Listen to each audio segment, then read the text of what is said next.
Hey Phil, so I've got a problem, and that problem is that I think that our title of a CFO might be the most stolen title in business right now. Can you name one that's more stolen?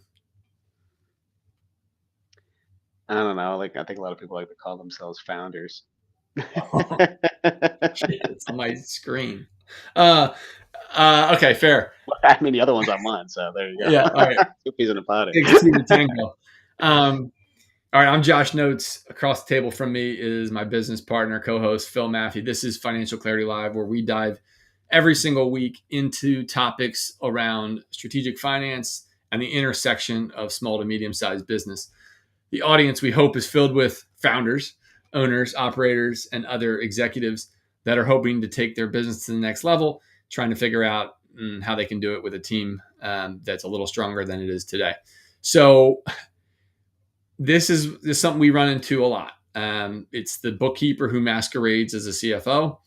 And what we're going to help you on this episode understand is the folks that are working on your team or somebody that you're about to hire doing just that. How do you tell the difference before it costs you 24 months or maybe everything because your strategy is based on somebody who doesn't really know how to lead it? So, Phil, we've been talking about this for almost a decade. I feel like it's become even louder. And, look, let's be honest. I called myself a CFO probably before I had earned the title. And there is no controlling organization that, says you have to pass some test to become one. Same thing with CEO, right? It might That's just right. be you and a business card. But That's what right. do you think it is kind of about the murkiness of the financial roles and responsibilities that allows this to occur? Yeah, it's like anything else. It's you never attribute to malice what could be explained by stupidity, right? I think there's just a lack of the wherewithal to understand the different roles and who plays them, and like you said, right? How you build up the ability to be able to sit in that seat, right? And the experience that is needed to be able to execute on what's required. And like anything, and anyone can relate to in whatever particular field you're in, right? There needs to be a level of earning your keep and learning the ropes to be able to be as effective as possible, no matter what it is. Sure. And again, this is what I'm here for is to tell the audience about how I already made the mistake or played a part in it.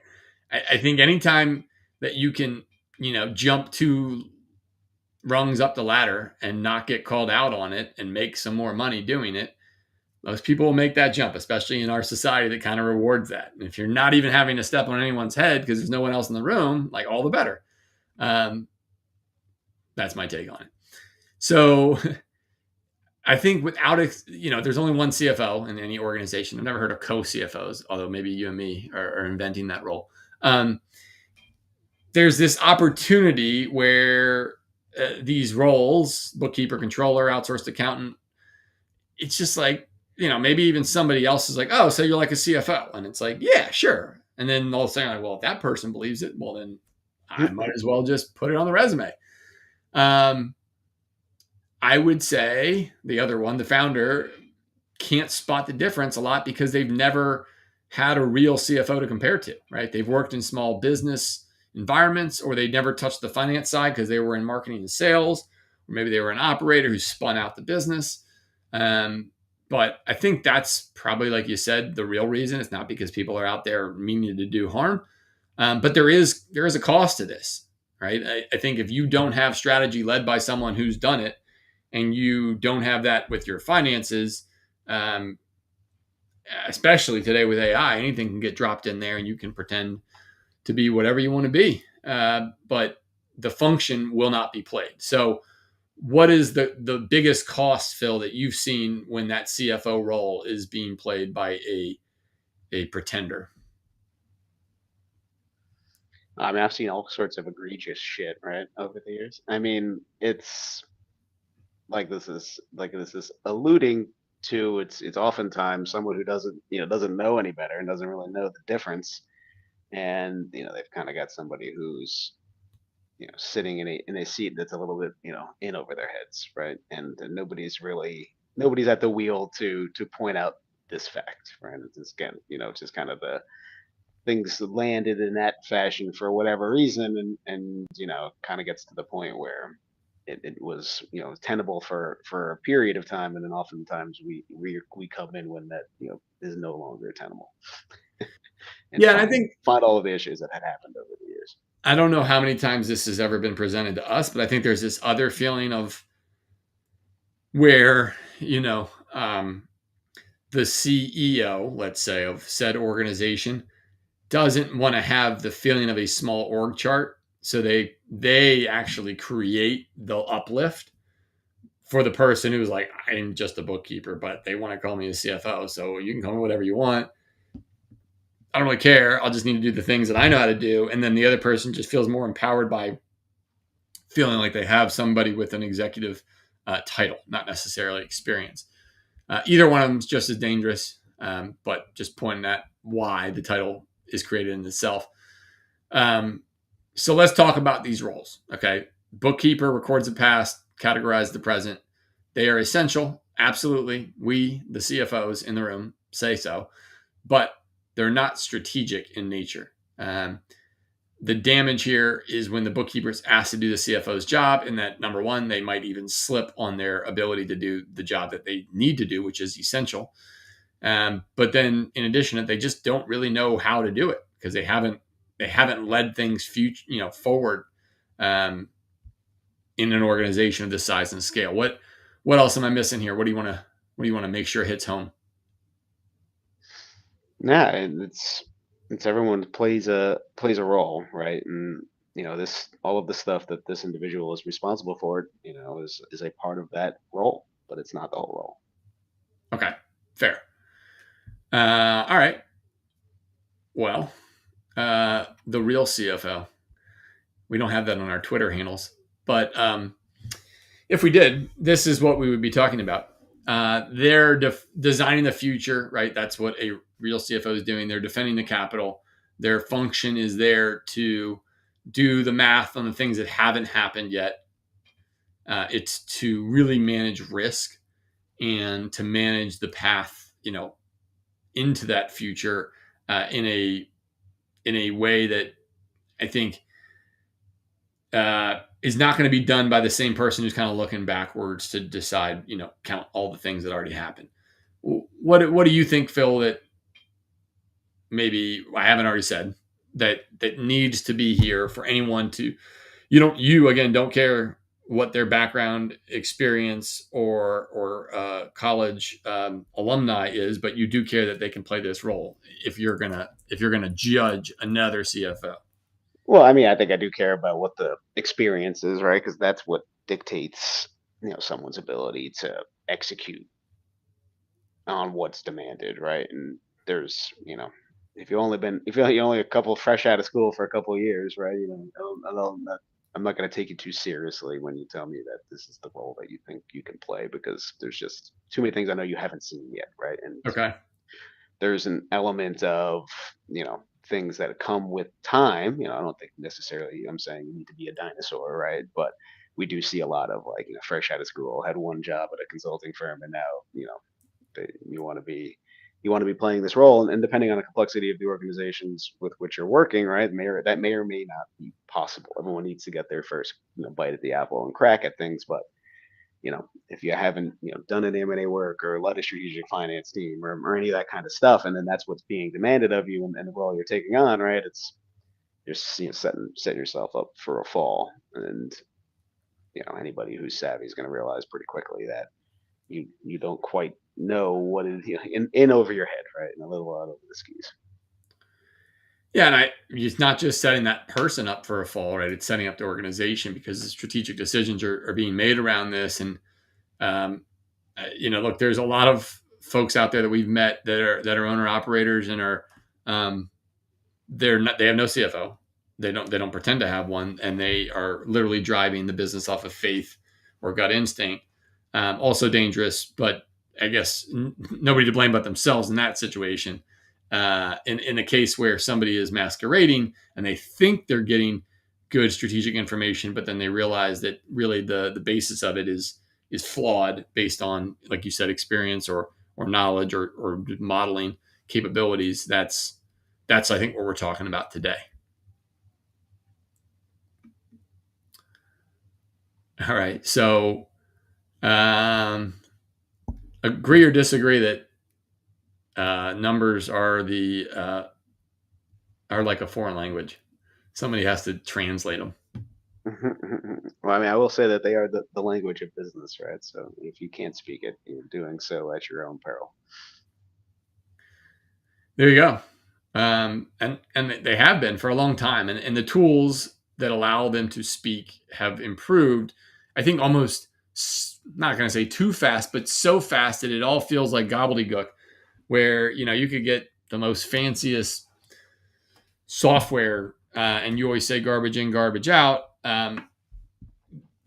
It really, if you can make numbers tell you whatever you want them to tell you, and I think that's one of the ways that someone in over their heads will get you into trouble, is that they are like, huh, the owner wants this. This is where they want the business to go. I have these raw inputs. Get me from A to Z. And again, if you tell Claude, OpenAI, Gemini, Copilot, like they'll get you those answers. I saw there's a great um, there's a great new commercial out for Microsoft Copilot around. I think it's Frank's Pizza. Looks like a New York spot, maybe one you've been to. And Oh, he there's one wants right down the street from me.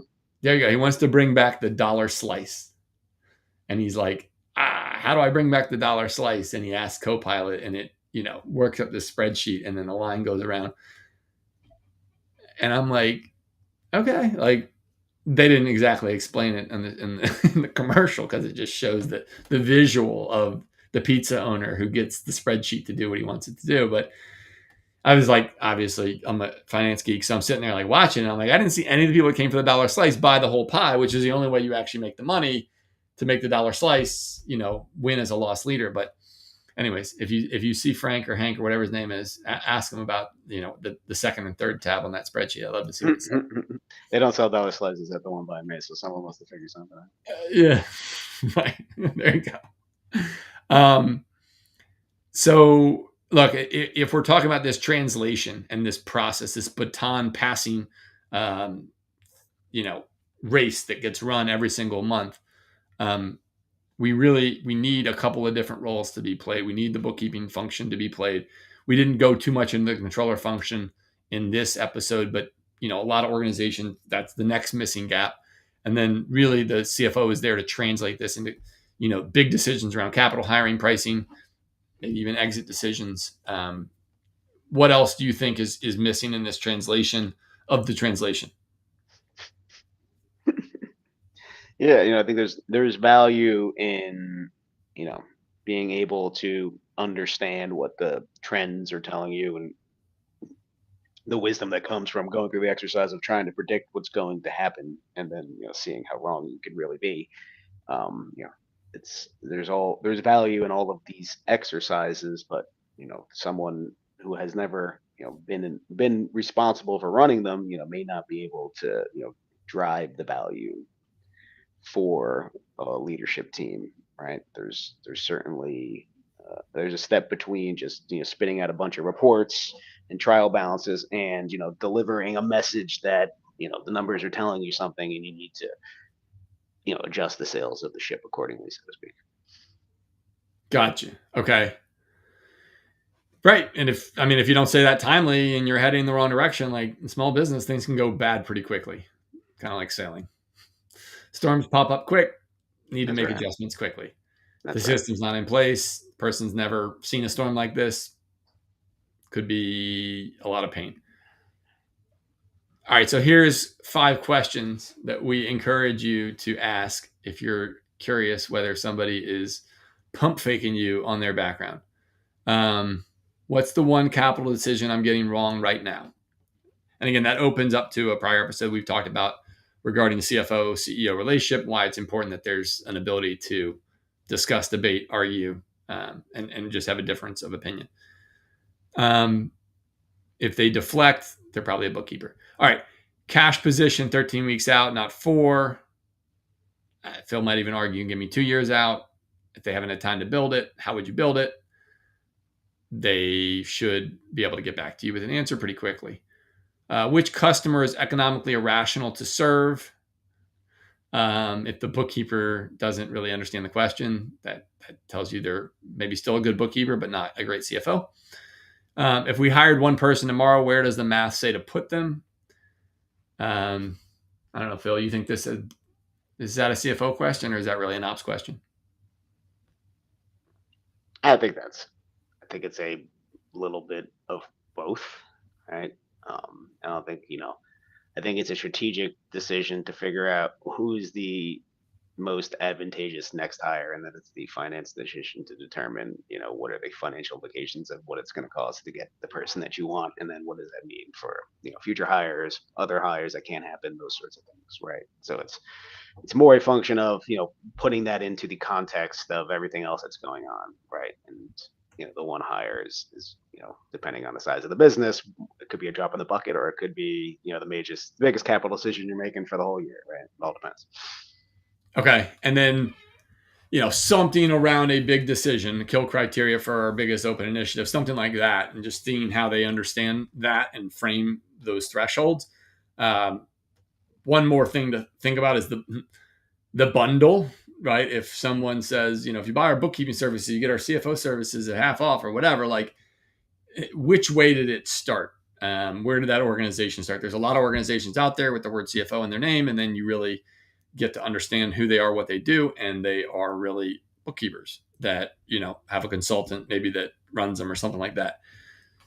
Never been an operator of a business, never seen it at the highest level, and doesn't really know how to make pressurized decisions, and so they're just out there doing the dance. All right, so the most expensive cheap hire in business. So this is kind of how you can go from having a bookkeeper be exactly the right hire that then morphs into the CFO role, and now it's costing you, right? Because before, let's say that the owner was the spreadsheet and was doing the bookkeeping. Now they've handed that off. Year one, the books are clean, they get reports on time. That feels great, and you're starting to feel like, hey, this activity is being done. Now let me ask you some strategic questions. But year two, you don't end up making those decisions because you don't have a decision making process, and so now the growth doesn't actually occur when the revenue and the margin is there for it, because the decisions aren't framed up in the model, and nobody really had the wherewithal to build it forward. And then year three, you kind of realize, and again, this could be month 1, month 2, month 3, but it's probably at least a cycle of quarters. You finally realize that you've plateaued, and why? It's because you don't have a partner in strategic decision making led around the numbers. Phil, flip this on its head. Tell me why we missed something. I mean, I think it's like anything, right? Like a good sales team isn't just one salesperson, right? Like a good marketing team isn't just one person. It's a group of people playing all of the different roles it takes to have a world class function. And then the same thing goes in finance, right? And there's kind of go back to there's a role for someone to play, and if you kind of one measure that we always talk about, where if your revenue is going gangbusters but your finance cost is staying relatively fixed, there's probably a piece missing in that equation, right? And you need to scale that department as the rest of the business scales, and there's multiple roles that need to be played, and one person ideally that plays the role that makes the whole thing hum, and is ultimately the one who is accountable for all things financial operations, right? All right, teed it right up for me. So that's right. We don't operate with just one person. If you do work with Sustained CFO or come to find us, you get a whole team. And this is how you find out, what part of that team you might need and where it might fit in your business. So if you take a picture of this QR code, you're going to get access to the financial clarity test, which is a diagnostic set of 15 questions. It takes about 3 minutes to fill out. We'll tell you exactly where your organization is at from a financial operating system standpoint. That'll lead to a 30-minute one-on-one call with me, no cost to get started. And really that conversation is going to be, where are you now? Where do you want to head? And how do we help you get there? So we look forward to meeting you there. Please take that action before you get stuck. All right. So with that being said, it is the time of the session to talk about what someone can do Monday if they want to understand how this finance function works. Hopefully they've gone and just taken that sustained CFO diagnostic, but now they want to check their team. So check the title versus the job. Did the title inflate while the function stayed the same? Any good description there would help. Understanding this from a standpoint of, what's getting done every month and where are those gaps. Ask those 5 questions, write down the answers, time how long it takes to answer each one. It might take more than a day for that to happen, but that doesn't mean it's not a worthwhile exercise. Audit your last 3 big decisions. Who in finance was in the room?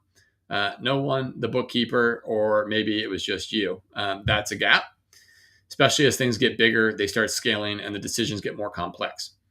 And then go ahead and decide this week how to upgrade the person or add a real CFO next to them.